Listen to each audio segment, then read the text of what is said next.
Qué privilegio de estar aquí, de verdad. Para mí es cada Shabbat un honor poder compartir con todos ustedes. Hoy en un plato fuerte, el estudio de la porción de Barín. Hoy iniciamos dentro de la lectura pública de la palabra, a estudiar el libro de Barín.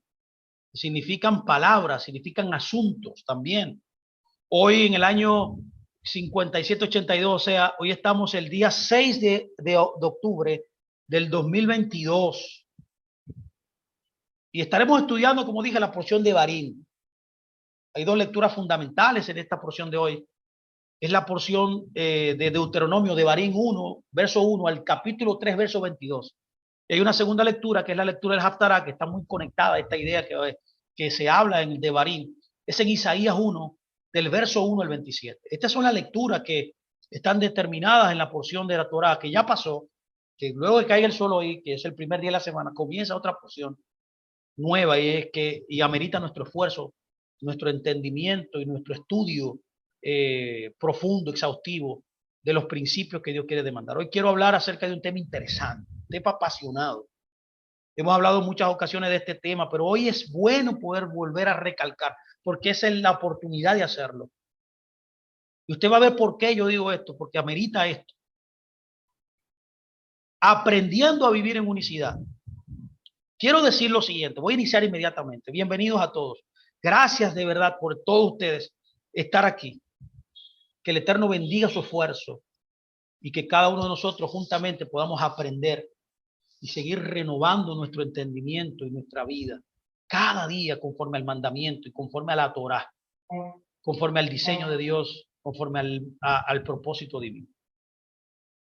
Mire, quiero decir lo siguiente. En esta porción comenzamos el libro de el Humash, el Pentateuco, la Torá. Los 5 libros del Humash forman una unicidad. Son un avance a partir de los patriarcas, Abraham, Isaac y Jacob, como usted sabe, hacia la formación primero de un pueblo, luego de una nación, y en el libro de Deuteronomio, que en esta semana comienza su comentario de una nación unida. Es por eso que amerita aprender a vivir en unicidad, entendiendo que toda la nación estaba unida escuchando las palabras. Una unidad intrincada primeramente en Dios y luego desarrollada y multiplicada entre cada uno de nosotros, que somos parte esencial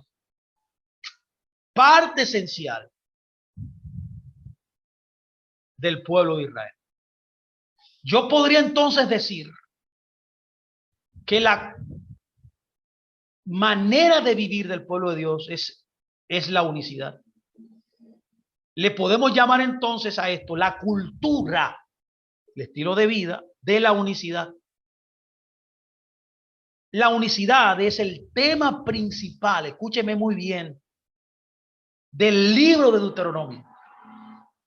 Es interesante también ver cómo los académicos, los sabios, han establecido que el libro de Devarim está estructurado basado en los 5 puntos de un pacto. Yo en una ocasión comencé este estudio en CADE. Los que tienen mayor tiempo con nosotros estudiando este libro, en esta escuela CADE, que es cada lunes.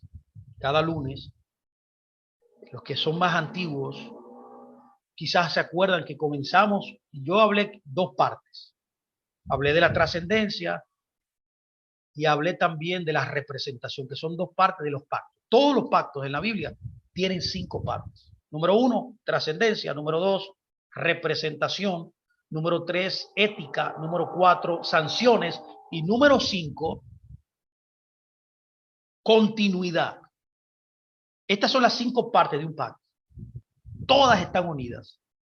Es por eso que el libro de Revelación está revelado como una unidad perfecta del convenio. ¿Qué es el convenio? La forma en que Dios administra su reino. Dios, el Eterno, su Dios y mi Dios, administra su reino a través de un pacto. O a través de una serie de pactos que comenzó con el pacto adámico y que concluye ya consumado con el pacto renovado o el nuevo pacto como usted lo conoce. El Brit Hadashah en hebreo. Entonces la idea del tema principal, oye, el tema principal de este libro es la unicidad. Por eso yo quiero hablar un poco acerca de esto. Una unicidad con Dios primariamente, pero también una unicidad entre los reaín, que somos nuestros prójimos, nuestros compañeros. Reaín en hebreo. Lo puede notar aquí. No puede haber unidad entre nosotros si nosotros no estamos unidos a Dios. Cuando nos unimos a Dios, inmediatamente hizo facto. Entre nosotros comienza a existir unicidad. La pregunta es hoy, es determinar qué es nuestra vida. Hoy debemos preguntarnos, ¿para qué nacimos? Estas son preguntas básicas, o sea, preguntas ontológicas conforme a la filosofía. La filosofía determina que estos asuntos de nuestra vida, de por qué nacimos, por qué estamos aquí, se le llama ontología. Esto nos da la clave esencial para muchas de nuestras inquietudes, para muchos de nuestros cuestionamientos en la vida, para la cual la mayoría de nosotros, o para las cuales, porque son muchas, la mayoría de nosotros jamás encuentra respuesta. Muchos de nosotros pasamos la vida sin contestar las preguntas ontológicas. Pero la respuesta básica a estas preguntas ontológicas fundamentales de nuestra vida, o sea, la respuesta fundamental para estas dos preguntas básicas de la ontología, que nosotros estamos aquí en esta tierra, escúchame muy bien, para aprender a unirnos con el único Dios verdadero a través de tener al Mesías, hijo de José, en nuestras vidas, como el instrumento que nos conecta con el Creador, y a través de él llegar a ser hijos de Dios, que es nuestra verdadera identidad, al haber sido injertados, restaurados nuevamente al convenio, haber sido traídos de vuelta a la fe, haber sido renovados, reiniciados de nuevo a través de la gracia de Dios en el reino de Dios. Y que como consecuencia de eso producirá una glorificación futura en un mundo venidero. Hay otras unidades principales que también son muy importantes, que están conectadas a esta unidad de Dios, del Mesías y de nosotros también, como el pueblo de Hashem, que vivimos en esta cultura de la unicidad. Sino que también hay unidades principales también neurálgicas en nuestra vida, y es la unidad con nuestro cónyuge y con nuestra familia. Y también existe la unidad con nuestros hermanos también en nuestra congregación local. Ahora la pregunta es, ¿qué ese sentido que yo hablo? Ese sentido de la vida de que todos hablan, sea a veces, sea quizás inconstantemente, pero no entendemos. Yo quisiera que nosotros pudiéramos encontrar el entendimiento hoy. Y la propuesta mía es que podemos entenderla, el sentido de la vida, a través de entender la unicidad. ¿Cómo yo puedo entrar en el sentido de mi vida que no entiendo muchas veces? Estas preguntas ontológicas necesarias. Bueno, yo propongo que encontrando la unicidad usted lo podrá entender. Que el Eterno hizo con el propósito de que nosotros, mire, para que me entienda, lo ansiemos, lo anhelemos, por medio de encontrar y cumplir nuestro propósito en la vida, que está íntimamente ligado, neurálgicamente ligado, necesariamente ligado a conocerle a Él. Muchos de nosotros estamos destinados a cumplirlo, solo que quizás nadie nos ha enseñado antes. Nadie. Hemos aprendido de maneras diversas, contrarias a como Dios quiere, como hemos hablado. Es por eso que hay varios tipos de errores que nosotros cometemos cuando nosotros queremos alcanzar unicidad. Uno es confundirla con igualdad. Escúchame muy bien, esto es muy importante, porque esto ha traspasado inclusive la teoría económica. y la teoría política. ¿Qué es la igualdad? No podemos malinterpretar igualdad con unidad. Y la otra es confundirla con unión. Permítame explayarme, permítame paso a explicar estas cosas. Y quiero determinar lo primero aquí, decir esta declaración, que no hay igualdad en la tierra. No hay igualdad en la tierra. La igualdad es una utopía.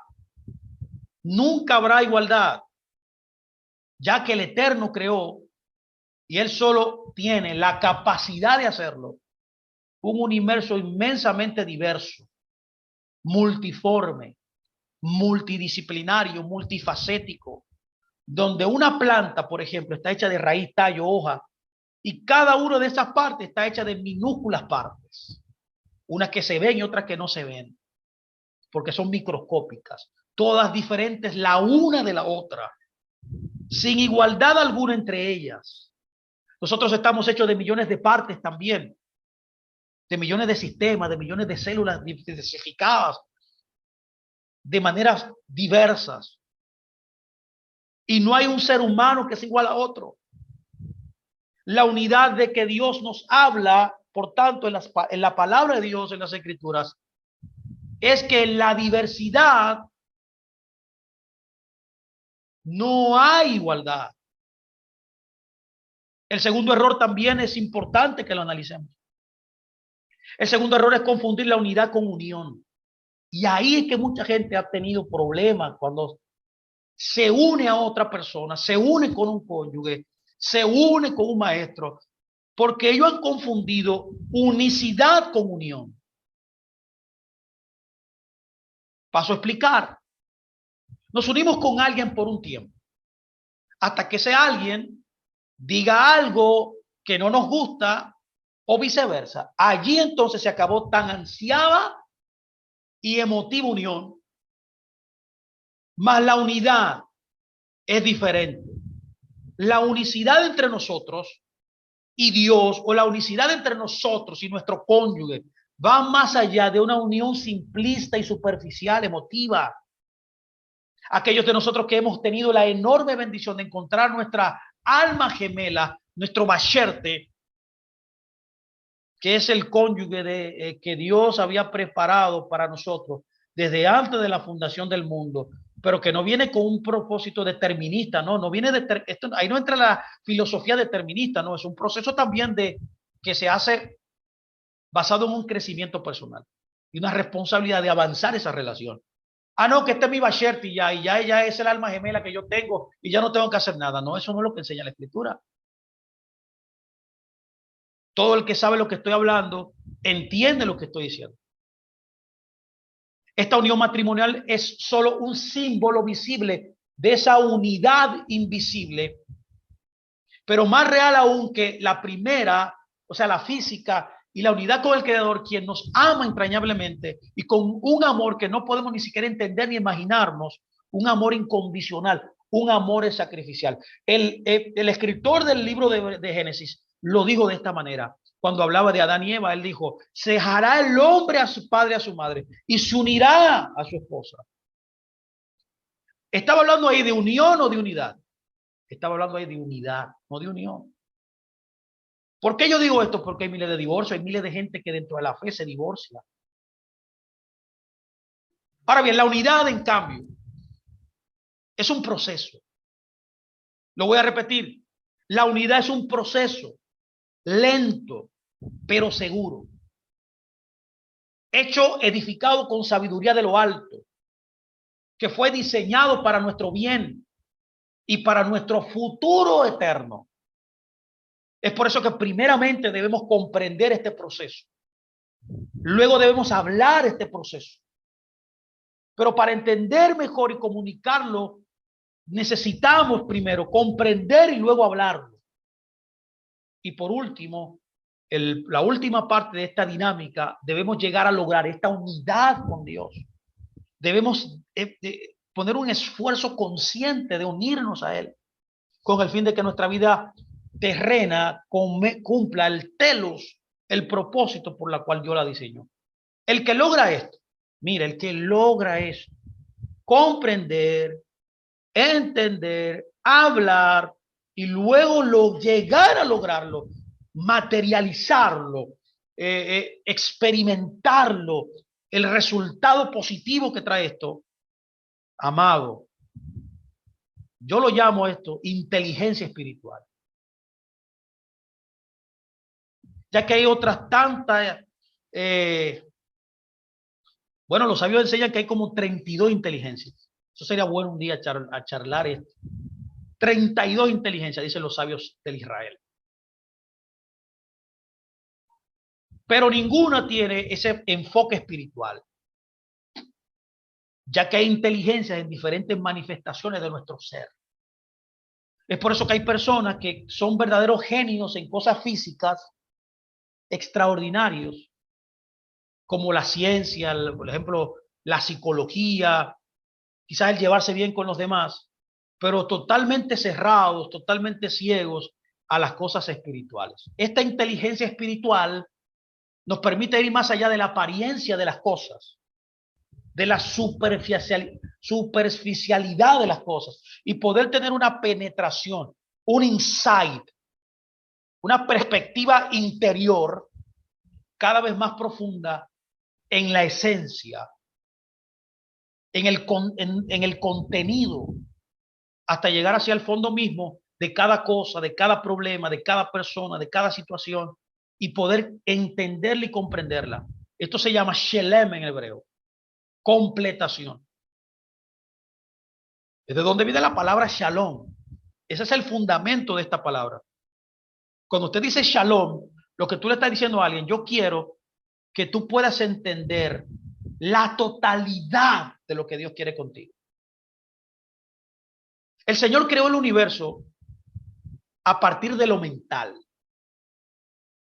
que es el mismo, y fue abriéndose primero a lo espiritual, que es por medio de lo que se conoce en la escritura como su aliento kadosh, su aliento santo, que es su hablar, que es un sonido perfecto, y luego a lo físico, que es el universo único en la cual nosotros vemos, la cual nosotros conocemos, la cual nosotros experimentamos, y que aprendemos en el camino a vivir conforme a lo que Dios quiere. Y eso se llama inteligencia emocional, perdón, espiritual y sabiduría espiritual. A un sabio le preguntaron qué es la vida. Y él contestó lo siguiente, lo cito. La vida es como una fuente de agua, dijo él. La vida es como una fuente de agua. No es casualidad, siendo un paréntesis antes de seguir y entender esto, que la Torá es comparada con el agua que desciende del cielo, la lluvia. La vida es como una fuente de agua, decía este sabio. Inmediatamente uno de sus discípulos, un poco experimentado, por así decirlo, joven dentro de su yeshiva, le preguntó, ¿y por qué es como una fuente de agua? Le preguntó. Y el sabio contestó, Sol Sain Nu, que significa y bueno, ¿qué tanto? Y bueno, ¿qué tanto? No es como una fuente de agua. No es como una fuente de agua, dijo él. Sol Sain Nu. No es como una fuente de agua. La comprensión es un poco paradójica, así, porque yo diría un poco profunda y reveladora también. Pero el fundamento de todo esto es la inteligencia espiritual que tú y yo tenemos, la cual llega de a poco, llega paulatina. No me puedo adelantar. Tengo que ir al ritmo de Dios, paulatinamente, sistemáticamente, despacio, adquirir jotma. Y como nosotros decimos, no de la noche a la mañana. Para usted poder graduarse de una universidad y poder tener una maestría, un PhD, que es muy popular en estos tiempos, usted primero tiene que pasar por todo la prepa, el párvulo, el jardín de infantes, usted debe ser primaria, debe ser secundaria, luego entrar en una carrera universitaria, y luego de que usted ya sea un profesional universitario, usted hace un doctorado, una maestría, un doctorado. Pero usted no puede comenzar haciendo un doctorado. No, es paulatino, el conocimiento es paulatino, igual que el conocimiento espiritual, la inteligencia espiritual también se logra a través de un proceso continuo. Ahora, la pregunta es, Fernando, ¿existen obstáculos para lograr la unicidad? Claro, muchísimos. Muchísimos. Y me gustaría comentar algunos de ellos en esta charla. Existen varios obstáculos que no nos permiten a nosotros tener unicidad. El primero es, como ya mencionamos, el querer lograr la unión a costa de la verdad de Dios. Ahí alguien debería decir amén ahí. La unicidad no se logra sacando la voluntad de Dios. Ya usted puede ver por qué no hay unidad. Porque hay 41,000 denominaciones. Porque una de las causas por la cual Yeshua vino en la primera venida no solamente fue a redimir al mundo, fue también a salvar el judaísmo, que en ese momento ya tenía 24 partidos diferentes. Y que si él no hubiera llegado, tuviéramos también, como el cristianismo, muchísimos judaísmos. No se puede lograr la unicidad sin la verdad de Dios. Esto no debemos permitirlo, mi amado.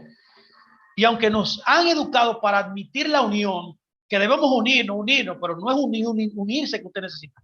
Es unidad que usted necesita, que es otra cosa. Usted no necesita unirse. Unión, usted necesita unidad, que es otra cosa. Y para eso necesitamos la verdad. Yo he analizado que la verdad en el mercado que nos encontramos hoy, porque estamos en un mercado ahora mismo, donde la verdad no tiene mucha cabida. ¿Cuál es el valor de la verdad hoy? Es nulo. En cambio, hay un gran valor en la unión, no en la unicidad. La unión sí se compra, pero la unidad no. Tiene un valor poco en el mercado. Y si usted no lo cree así, usted puede notar la cantidad de asociaciones de esto, de aquello, que existen en el ámbito religioso o en cualquier ámbito en realidad. El decir yo soy socio, el decir el ofarse, decir yo soy socio de tal o cual asociación o unión. Eso da una sensación de orgullo, que la verdad ni se acerca a darnos lo que realmente implica la unicidad.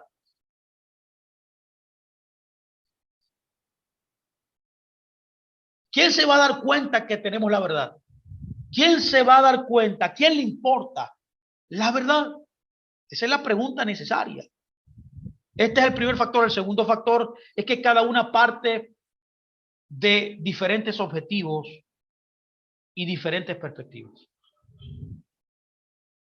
Mucha gente encuentra en toda religión, bueno, voy a ser claro, en el cristianismo,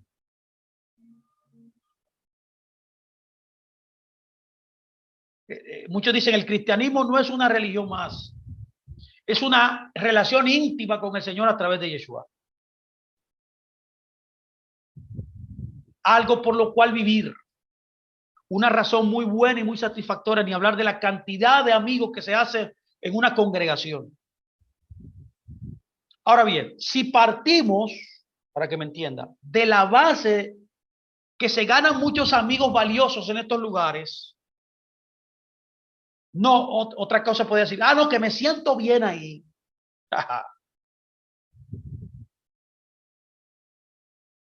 El punto de partida es totalmente diferente del que está allí, en una congregación, no por la cantidad de amigos que pueda lograr, no por el sentirse bien, sino por conocer más a Dios, que es la causa primaria en la cual usted está. El resultado de estas dos perspectivas, la real y la ilusoria o el colateral, para que me entienda, estos dos puntos de vista extremos, el resultado es que jamás vas a estar de acuerdo en nada, mi amado. No vas a estar de acuerdo en nada, a menos que sea lo menos importante de todo. Pero no pueden estar de acuerdo en lo fundamental, porque partieron de propósitos totalmente y motivos totalmente opuestos. Esto rompe la unidad. Esto es lo que sucede, para dar un ejemplo, entre los verdaderos creyentes y los que no son verdaderos creyentes. Los no creyentes han adquirido una serie de doctrinas, conceptos, vocabularios que son demostrablemente errados. Y ahí encasillan a todo el mundo. Sin embargo, usted no ha visto, por ejemplo, si usted no ha visto, quizá usted ha oído esto, que mucha gente dice, las cristianas son las mejores mujeres. O sea, quizá usted ha oído eso. Las cristianas son las mejores mujeres que hay. Mi pregunta es, ¿por qué usted entonces no se casa con una cristiana? ¿Por qué usted no adopta el estilo de vida que ella tiene? Yo me pregunto eso. Usted ve que hay gente que declara cosas y dice cosas como que no tienen sentido. Es por eso que los no creyentes han creado estos conceptos errados de nosotros. ¿Y quién es capaz de convencerlos de que están errados?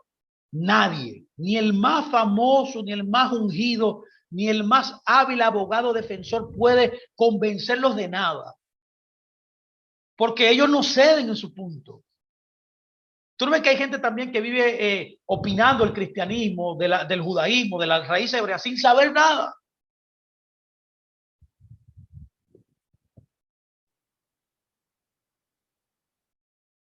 De manera que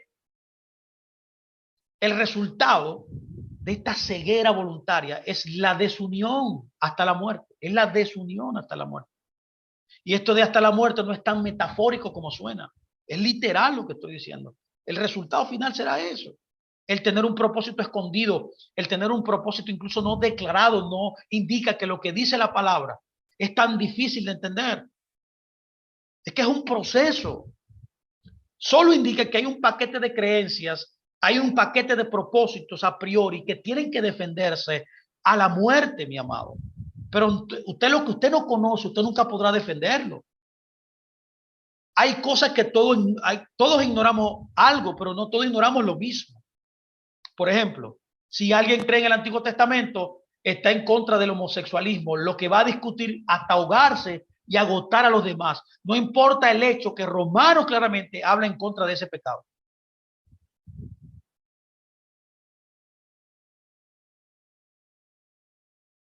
Cuando Martín Lutero le agregó una pequeña palabrita a la palabra solitaria fe y quedó sola fe o sola fides, escuche bien, no pareció gran cosa al principio. Esta parte que él le añadió, sola fides, se convirtió en una bola de nieve que fue creciendo y creciendo y creciendo en el ideario teológico del cristianismo. Solamente esa palabra agregada cambió la historia del cristianismo para siempre. Y todavía hasta el día de hoy, no hay nadie que se atreva a discutirla ni a revelar que fue un agregado suyo.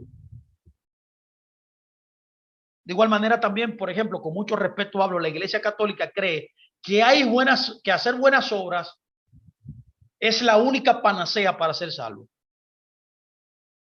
Pero por delicadeza, no voy a abundar mucho en esto, para no enojarse y enojar a los protestantes, a los evangélicos, hasta una parte del judaísmo mesiánico también, el nezarita, que se ha tragado esa falsificación sin problema. Entonces nosotros tenemos que saber lo que decimos. Tenemos que analizar lo que escuchamos. Pero hay otro tercer obstáculo que quiero compartir con todos ustedes, y es el deseo de algunos líderes. Es el ardor, por así decirlo, de muchos líderes de sobresalir o de seguir creyendo en lo que creen sin ningún fundamento. No importando que la palabra esté a favor o esté en contra de sus doctrinas. Quiero decir también que esto no es algo general, pero es muy proliferante dentro del cristianismo. La mayoría de las divisiones surgen de este afán de sobresalir sobre el otro y de sobresalir por encima de las exhortaciones de lo que el apóstol Pablo nos dijo en una ocasión. Él dijo, piensen todo la misma cosa. Esto es parte central de la unicidad. La base del pensamiento es la palabra de Dios. Es la filosofía detrás de la palabra de Dios. A eso se refiere el apóstol Pablo, que pensemos en esto. Y muchas otras parecidas también que parecen no tener valor alguno ahora. Aparte de los líderes entre sí, hay un problema mucho más grave. Entre los líderes también hay un problema grandísimo, que es que los miembros de las congregaciones creen que pueden avanzar sus ideas en público sin consultar y sin ponerse bajo la autoridad que ya tienen, ya sea de un pastor, ya sea un líder. Algo muy equivocado y muy en contra, para que me entienda, de la manera en que Dios conduce las cosas. ¿Cómo Dios conduce las cosas, Fernando? Dime. Bueno, Dios conduce todo en orden. ¿Se acuerda que estudiamos la clase pasada, la porción pasada, que lo primero que Dios hizo cuando comenzó el peregrinaje en el desierto fue ponerle un líder al pueblo? Le puso ahí, dice la escritura, a Moisés y Aarón. Ahora, la pregunta que quiero hoy ya, para ir cerrando esta charla, es cómo lograr unidad, cómo lograr unicidad. Pablo nos exhorta. Pablo nos dijo que a la unidad se logra proveyendo 5 herramientas emocionales y volitivas para hacer. Número 1. Escucha bien, ¿cómo logro unidad? Cuando soy humilde. La humildad es necesaria. Para el mundo, la unidad es el sinónimo de cobardía, pero para Dios es un gran atributo. Para Dios es sinónimo de orden y de disposición a crecer y a obedecer. La persona que no es capaz de ser humilde frente a un líder, frente a un pastor, frente a una autoridad en cualquier rango, ya sea en la familia, en la congregación local, ya sea un gobierno, una nación, ya sea en una empresa, en cualquier lugar, no puede hacer ningún cambio ni crecimiento, ni tiene futuro alguno con Dios. El que no es humilde, el que no desarrolla el midot de la unidad, de la humildad, nunca logrará unidad, ni nunca logrará nada en la vida. No, mi amado, el tiempo le dará una sorpresa. El tiempo le aclarará que su actitud interna no es correcta. Hay personas que tú le observas lo menor. Y estoy diciendo lo menor, una tontería, y se ofende. Y se van. No vuelven más. En cambio, en sus empleos son humillados todos los días. Y quizás no dicen ni un mu, dicen, no dicen nada, no abren su boca. ¿Qué nos dicen estas personas? ¿Qué nos dice esto de las prioridades de esas personas? Mucho. Sin embargo, Dios no quiere personas sumisas, no me malinterprete.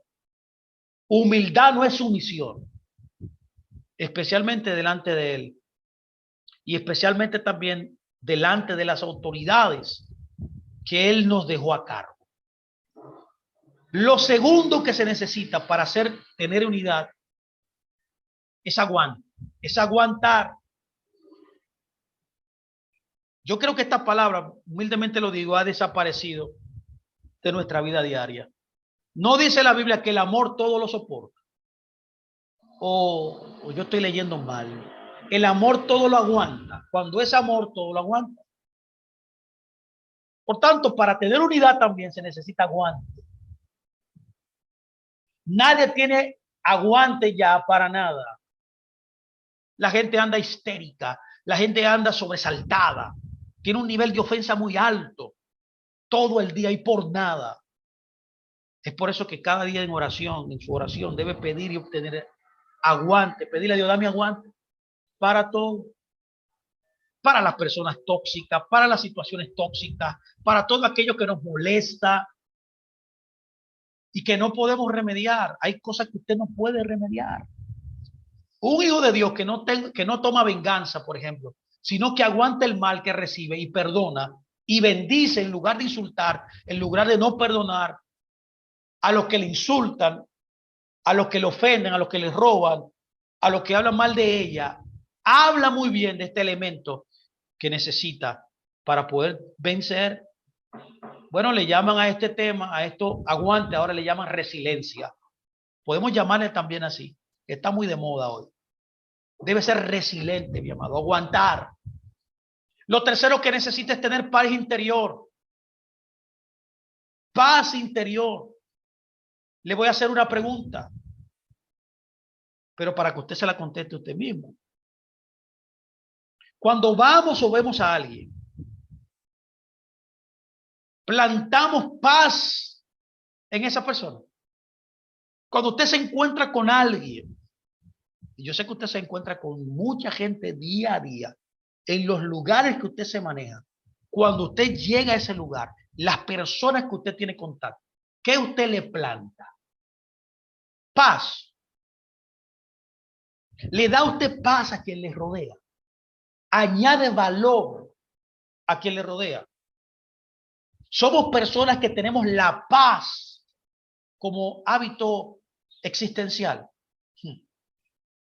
La paz interior es fundamental para nuestra vida y la de nuestra familia, nuestra congregación, inclusive nuestra nación. Es fundamental. ¿Qué implica tener paz mental? Implica salud en nuestro ser completo. La paz interior, lo contrario ahora es el estrés. Estar estresado produce un desbalance, no solamente en su cuerpo, sino en su intelecto y en su espíritu. Usted es un ser tridimensional. Tiene tres partes, para que me entienda, diseminadas en su ser. La salud no es más que un equilibrio, una homeostasis entre las fuerzas exteriores contra las fuerzas interiores nuestras. Lo de fuera no puede destruir lo que tienes dentro. Si lo está haciendo, hay un problema. Tienes que edificar paz interior. Para dar un ejemplo para que me entienda, si los microbios de fuera, que hay miles, millones, que el ambiente está lleno de eso, consigue entrar en tu cuerpo, bueno, como el COVID, que era un virus que entró, es porque tu cuerpo, la dimensión física, no estaba sana. ¿Lo entiendes? Cuando los virus entran, espirituales, cuando hay algo en tu interior que te molesta, que quebranta el balance en tu vida, cuando tú te molestas con alguien, cuando tú no pones, cuando tú no perdonas a alguien, cuando todo es es cuesta arriba, con tu esposo, con tus hijos, cuando tu hijo hace algo y te destruye, rompe la esencia de tu ser, entonces aquí hay un problema en ti. Tú no estás sano. Se necesita sanidad. Tener balance, recuperar el balance interno. Así mismo es como nuestros sentimientos, para que me entiendan. Cuando los microbios mentales de fuera nos invaden, es porque nuestro cuerpo mental no está sano y se deja infectar. Yo te voy a pedir hoy que no te dejes infectar. Necesitas fomentar, tener un balance interior en tu alma, en tu vida. Debemos orar para que nuestros pensamientos, sentimientos y recuerdos sean limpiados todos los días por el Ruach HaKodesh del Eterno. La falta de paz interior para muchos, que muy pocos disfrutamos, y debo aclarar esto, implica enfermedad, implica conflictos internos, implican heridas no sanadas, implican guerra interior en nuestros sentimientos, en nuestros pensamientos, en nuestras actitudes, o personas específicas. Hay personas que detonan un desequilibrio en nuestras vidas. Hay situaciones que cambian nuestra existencia. Todo va bien en un momento y de repente, ¡pah!, sucede algo y nos transforma. Hay detonantes que nos cambian nuestra paz interior.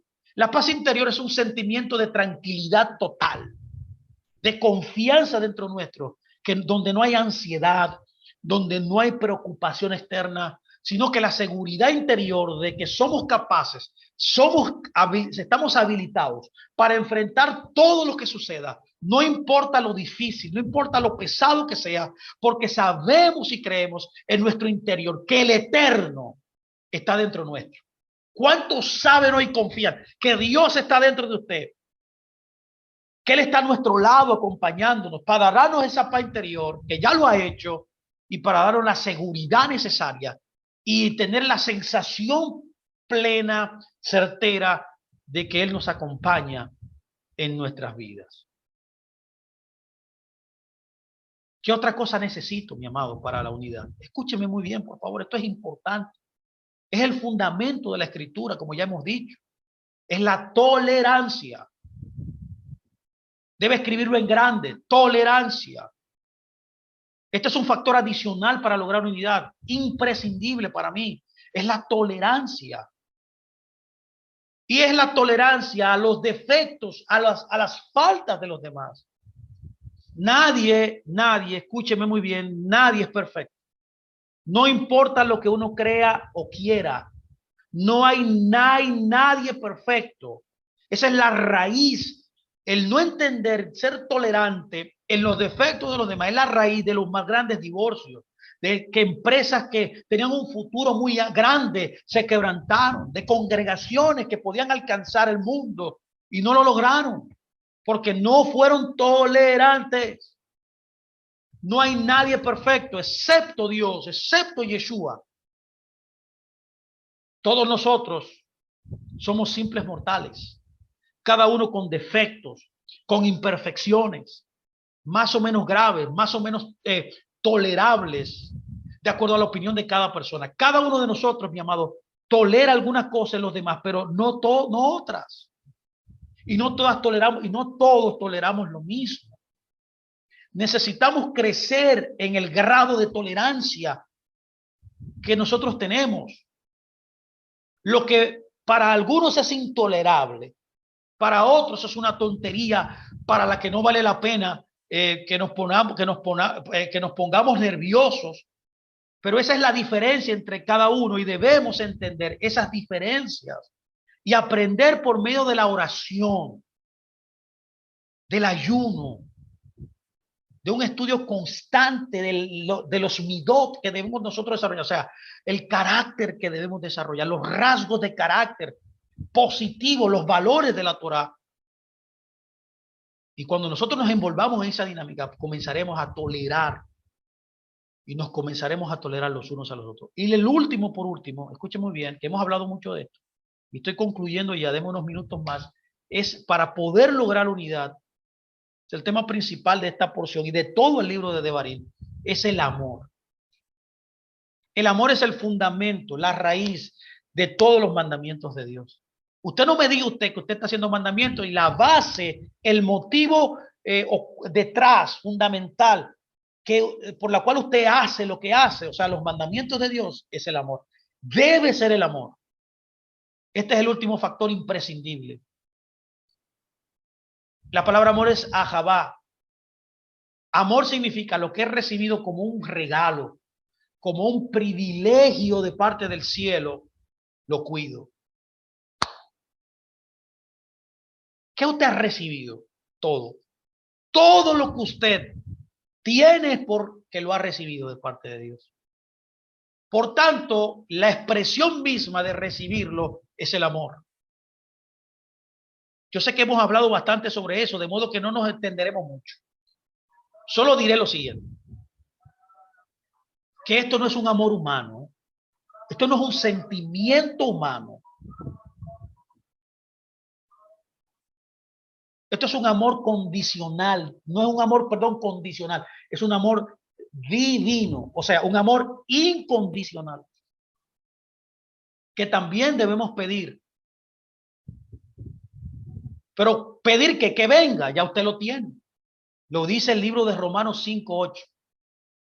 Que siendo aún nosotros pecadores, dice, el Mesías murió por nosotros. Y dice ahí que Él derramó en nosotros amor, dice. ¡Ay, Dios! ¿Duda usted que tenga amor? Usted lo tiene. ¿Cuál es la petición entonces? Usted desarrollar ese amor porque es una decisión. Es una expresión práctica de lo que recibiste. ¿Qué recibiste? Tu hijo, tu trabajo. ¿Qué recibiste? Tu esposa. ¿Qué recibiste? El ministerio que Dios te dio. ¿Qué recibiste? Todo. Si lo recibiste, debes cuidarlo, protegerlo, basado en el intelecto voluntario de entender que lo que tienes viene de parte de Dios. Si lo pide constantemente, Señor, activa en mí eso. Hazme vencerme a mí mismo para caminar en amor todos los días. Para decidir amar a todo el que inclusive a mis enemigos, al que me ultraja, al que me persiga. Ahora, ¿es fácil amar? No es fácil, porque estamos derrotándonos nosotros mismos. Derrotando que dentro de ti el ego que fue activado cuando Adán pecó. Yo sé que no es fácil cuando alguien te odia, cuando alguien quiere abusar de ti, pero que ese desbalance, esa falta de amor, esa raíz de amargura no toque tu ser primario. Y que aunque tú te defiendas y aunque tú hagas valer tus derechos, nunca odies y que todo lo que hagas sea motivado para que la verdad, el amor prevalezca. Esto es lo que yo estoy diciendo. Aunque no es fácil, es lo que Dios espera. Y debemos nosotros entonces caminar en esa verdad. Mi pregunta hoy es, y termino con esto, ¿lograremos algún día la tan ansiada unidad? ¿Lograremos alcanzar este ideal de Dios? Depende de nosotros. Quiero dejarte esta reflexión. Depende de ti, de mí. Es un ejercicio de sincerarnos nosotros mismos y de poder nosotros mismos caminar para alcanzar y lograr la unidad, como hemos propuesto. Que el Eterno, mis amados, bendiga sus vidas. Espero que esta charla le haya bendecido y que podamos lograr esta unidad deseada que tiene Dios, que quiere Dios para con nosotros. Shabbat Shalom, mis amados.